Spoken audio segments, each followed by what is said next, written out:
मित्रांनो, सप्रेम नमस्कार. आपण पाहतात सन्मान न्यूज 14.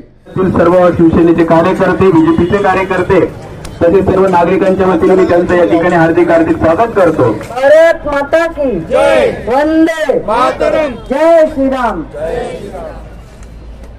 आज आपल्या प्रभागाचे लाडके नगरसेवक भागवत भाऊ आरोटे, त्याचबरोबर हर्षदाताई गायकर, मधुकरजी जाधव या सगळ्यांनी आज इथे मिसळ पार्टीचं आयोजन आपल्या सगळ्यांसाठी केलेलं आहे.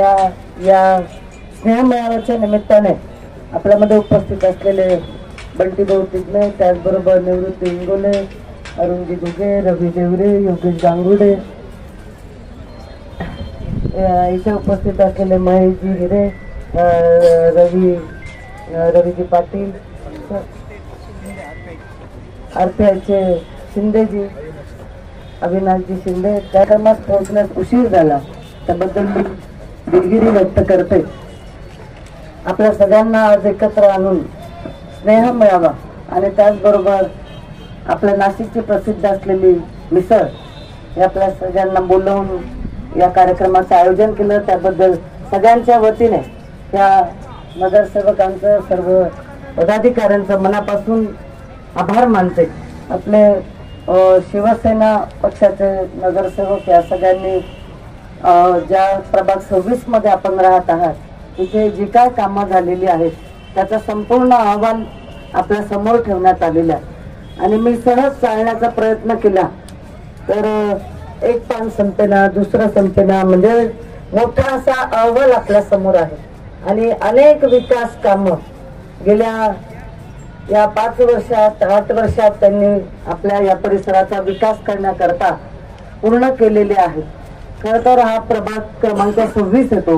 प्रभाग 26 मध्ये आज मोठ्या प्रमाणात लोकवस्ती वाढत असताना, नवीन बिल्डिंग असतील, नवीन एरिया हा नवीन होत असताना आपल्याला मूलभूत ज्या सोयी सुविधा आहेत त्या होण्याकरता प्रचंड अशा निधीची आवश्यकता असते. आणि तुम्ही बघितलं असेल की गेल्या 3 वर्षापासून महानगरपालिकेच्या निवडणुका या झालेल्या नाही. बरेच काही असे लोकप्रतिनिधी असतात की आपण त्यांच्याकडे गेल्यानंतर आता आम्ही नगरसेवक नाही आहोत किंवा आता आम्ही काम करू शकत नाही असे रडगाणे गातात. परंतु मी यांच्याकडे बघून मला खरंच आनंद होतो की आपले आदरणीय उपमुख्यमंत्री एकनाथजी शिंदे, आदरणीय मुख्यमंत्री देवेंद्रजी फडणवीस आणि अजितदादा पवार या सगळ्यांच्या माध्यमातून सतत त्यांनी पाठपुरावा केला आणि निधी आणला आणि जास्तीत जास्त प्रमाणात नगर विकास विभागाचा निधी आणून इथे आपण बघितलं असेल की बऱ्याच जे महत्वाचे रस्ते आहेत त्या सगळ्या रस्त्यांचं डांबरीकरण करण्याचं काम केलं. कुठे कंपाऊंड करायचं असेल ते काम केलं. जिथे जिथे नागरिकांची जी मागणी होती त्या सगळ्या कामांचं पूर्तता करण्याचं काम या सगळ्यांनी मिळून केलेलं आहे. त्यामुळे त्यांचं मी विशेष मनापासून कौतुक करते. कारण आज बघतो की आज तुमचा परिसर खूप मोठ्या प्रमाणात वाढत असताना अनेक मागण्या आहेत, हे मला मान्य आहे की मागण्या या न संपणाऱ्या असतात. तुम्ही परत सांगाल तरी आमचा इथला हा रस्ता राहिला, इथे आमचं सभा मंडप राहिला किंवा तुम्ही अजून सांगतच राहाल, परंतु या समस्या या न संपणाऱ्या असतात. इथे मग अजूनही ड्रेनेज लाईन लागेल, पाणी पुरवठा लागेल, रस्ते लागतील, सभा मंडप लागतील, हे कामं होतच राहणार आहे. जसे आपल्याला शासनाच्या निधीतून निधी मिळाला तिथे आपण जिथे जिथे मंदिर आहे तिथे सभा मंडप केले, त्याचबरोबर इथे अभ्यासिका सुद्धा बांधलेली आहे, ती सुद्धा आपल्याला लवकरच लोकार्पण त्याचं करायचं आहे. परंतु मी आपल्या सगळ्यांना आवाहन करेल की येत्या जानेवारी महिन्यात पुढच्या काही दिवसात महानगरपालिकेच्या निवडणुका होणार आहेत.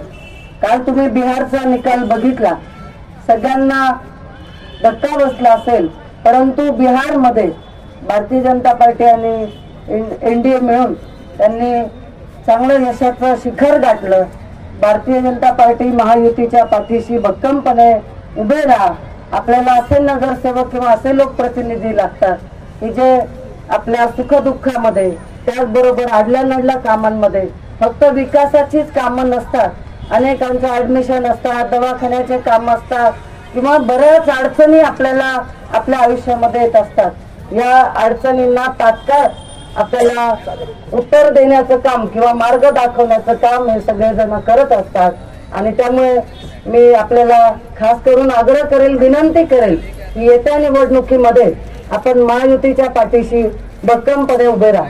मी ज्या ज्या वेळेला मुंबईला गेले, मी मंत्रालयात दर मंगळवारी जात असते, त्यावेळेला मला हे तिघही लोक कायम एकनाथजी शिंदे यांच्या ऑफिसमध्ये दिसले आणि कायम खूप पत्र घेऊन आलेले की आमच्या आता हे काम करायचे.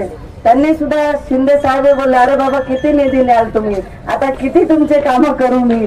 असे लोक पाठपुरावा करणारे आहेत. म्हणजे दर आठवड्याला ते सुद्धा मुंबईला जाऊन त्यांनी सुद्धा खूप मोठ्या प्रमाणात पाठपुरावा करून हे काम केलेले आहेत. त्यांचं पुन्हा एकदा मनापासून कौतुक करते.